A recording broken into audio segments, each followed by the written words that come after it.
వెళ్ళి పుస్తకం. ఇంతకు ముందున్న మా అమ్మ నా బర్త్డే రోజున వెళ్ళిపోయింది. మా మమ్మ వెళ్ళిపోయిన రోజే నాకు ప్రేమ, ఇష్టం అన్నీ పోయాయి. ఇప్పుడు నాకు మా పప్ప తర్వాత అమ్మంటేనే ఇష్టం. నేను వెళ్ళిపోయినా తిరిగి వచ్చినా నీ మీద ప్రేమ మాత్రం ఎప్పటికీ ఒకేలా ఉంది సిద్ధు. అది ఎలా ప్రూవ్ చేసుకోవాలో నాకు తెలియడం లేదు. కనీసం నా మాట వినే అవకాశం కూడా ఇవ్వడం లేదు. నువ్వు మోడల్వి కదా, అందుకే చాలా బాగా యాక్ట్ చేస్తున్నావు. బట్ నేను నమ్మను. నా బుక్స్, బ్యాగు ఏది ముట్టుకోవద్దని ఎన్నిసార్లు చెప్పినా ఎందుకు నువ్వు వినవు? నా మీద నీకు నిజంగా ప్రేముంటే నా కోపం తెప్పించవు. నీదంతా యాక్టింగ్ అని నాకు తెలుసు. నీ వల్ల నాకు ఇష్టమైన షర్ట్ స్పాయిల్ అయింది. అయ్యో సారీ సిద్ధు. సాక్షి బయటికి వెళ్ళింది. నువ్వు వచ్చేలోపు నేనే ఫినిష్ చేద్దాం అనుకున్నాను. లాస్ట్ లో ఉంది, ఫినిష్ చేసి ఇస్తాను. ఇలా ఇవ్వు నాన్న. ఏవద్దు.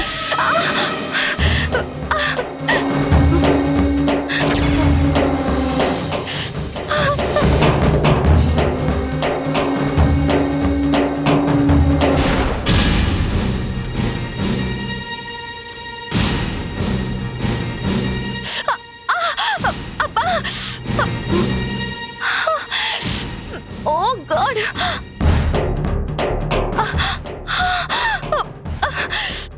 చాలా నొప్పిగా ఉంది సిద్ధు. కళ్ళు తిరుగుతున్నాయి. అమ్మా సారీ సిద్ధు. ఇంతకు ముందు నీ షర్ట్ పైన నన్నే డిజైన్ కుట్టమనేవాడివి కదా, అది గుర్తొచ్చి నీకు నచ్చుతుందని కుట్టాను. కానీ ఇలా కోపడతావనుకోలేదురా.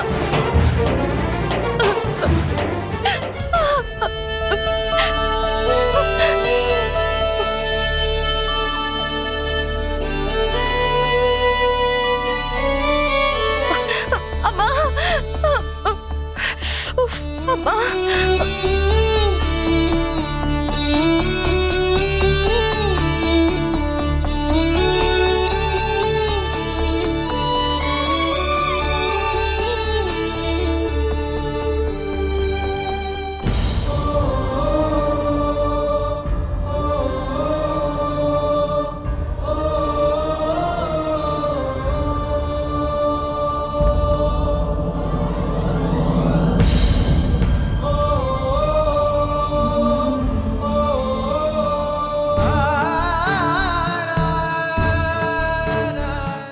సిద్ధు, ఫస్ట్ ఎయిడ్ చేసినందుకు.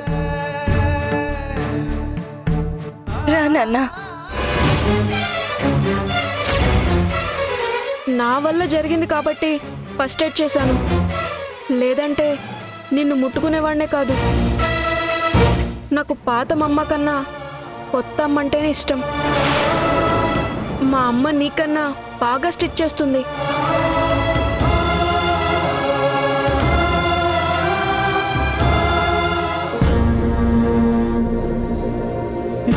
రక్తం చిందించినా లాభం లేకుండా పోయింది. పెద్దవాళ్ల మనసు కరిగినంత ఈజీగా వీడి మనసు కరగడం లేదు. నా మీద నమ్మకం కుదరడం లేదు.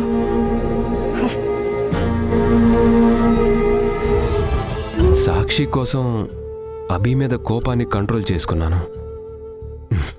ఇప్పుడు అదే సాక్షి కోసం తనతో నార్మల్గా మాట్లాడటంలో తప్పేం లేదనిపిస్తుంది. అభితో నార్మల్గా ఉంటే సాక్షి హ్యాపీగా ఫీల్ అవుతుంది. అభి చేసిన తప్పులకి ఆ దేవుడు మరణశిక్ష విధించాడు. బ్రతుకుండే వరకు తన బాధని అర్థం చేసుకోకపోయినా మౌనంతో బాధ పెట్టకూడదు. ఇది సాక్షి కోసం నేను తీసుకున్న నిర్ణయం.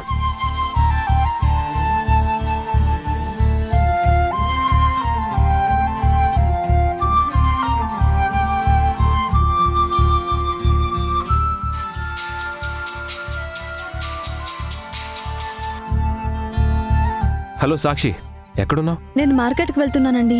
ఎందుకు? ఎందుకేంటి, మీకు గుర్తులేదా? రేపు అభి పుట్టినరోజు. అవునా? అదేంటండి అలా అంటున్నారు? మీరు నిజంగా మర్చిపోయారా? అవును సాక్షి, నాకు నిజంగా గుర్తులేదు. నువ్వేంటి అభికి బర్త్డే గిఫ్ట్ కొంటున్నావా?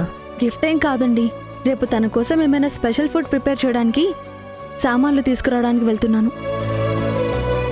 ఓకే. అవును, మీరేంటి సడన్ గా ఫోన్ చేశారు? ఊరికే నీతో మాట్లాడాలనిపించి కాల్ చేశాను. అబ్బా, నిజమా? యా, నిజంగా నిజం.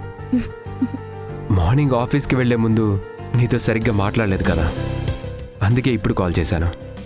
నేను చెప్పాల్సింది చెప్పాను, మీరే ఏం సమాధానం చెప్పకుండా వెళ్ళిపోయారు. సరే సాక్షి, నీ షాపింగ్ అంతా అయిపోయాక కాల్ చేయి, నేను వచ్చి పికప్ చేసుకుంటాను. ఏంటి, మీరు వస్తారా? ఏ అలా అడుగుతున్నావు? పాపం ఎండలో ఒక్కదానివే కష్టపడుతున్నావని పికప్ చేసుకుందాం అనుకున్నాను. నీకు ఇష్టం లేకపోతే వద్దులే. మీరు వస్తానంటే నేను వద్దంటానా? మీరు ఆఫీస్ నుంచి స్టార్ట్ అయ్యే ముందు నాకు కాల్ చేయండి. సరే సాక్షి, బాయ్. బాయ్.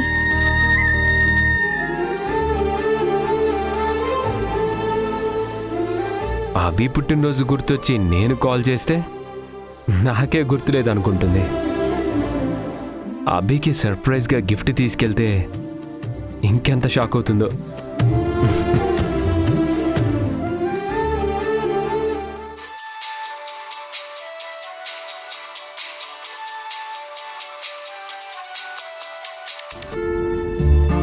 Hi teddy.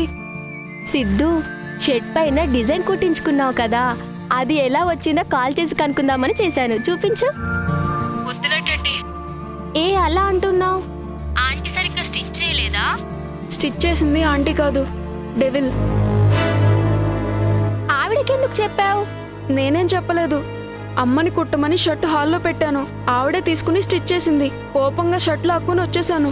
ఆ డెవిల్కి ఎన్నిసార్లు చెప్పినా నా మాట వినడం లేదు. కావాలని నా పనులు చేస్తుంది, నాకు కోపం తెప్పిస్తుంది. ఎన్ని రోజులు కోపంగా ఉంటావు సిద్ధు? అదేంటి అలా అడుగుతున్నావు? డెవిల్ అంటే నాకు ఇష్టం లేదని నీకు తెలుసు కదా.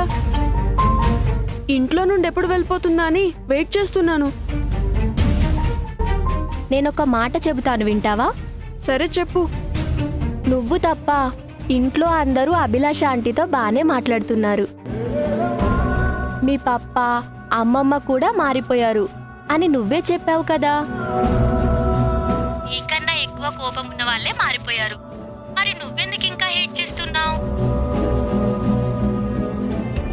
అభి ఆంటీ అంటే స్టార్టింగ్లో నాకు కూడా ఇష్టం లేదు, కానీ ఇప్పుడు మారిందేమోనని నాకు కూడా అనిపిస్తుంది. చేతిలో హారతి కర్పూరం వెలిగించుకోవడం, నిన్ను ఇంప్రెస్ చేయడానికి నీకు హెల్ప్ చేయాలనుకోవడం, ఇదంతా నీకు క్లోజ్ అవ్వడం కోసమే కదా. నా కొడుకు కావాల్సిన జ్ఞానోదయం ఆ పిల్ల రాక్షస్కి అయినట్టుంది. ఎవరైతే ఏంటి, దాని మాటలు విని సిద్ధు మారితే చాలు. నీకు ఇష్టమైన వాళ్ళంతా అభి ఆంటీతో మాట్లాడుతుంటే నువ్వు మాత్రం ఎందుకు దూరంగా ఉండాలి సిద్ధు? అంటే ఇన్ని రోజులు నేను డెవిల్ని తప్పుగా అర్థం చేసుకున్నానా? ఇంతకు ముందులా నన్ను ప్రేమగా చూసుకుంటుందా?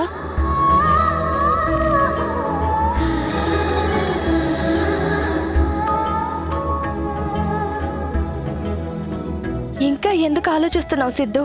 టెడ్డీ మాటల్లో నిజం తెలుసుకో. నువ్వు కూడా ఈ మమ్మా టీంలో చేరిపో.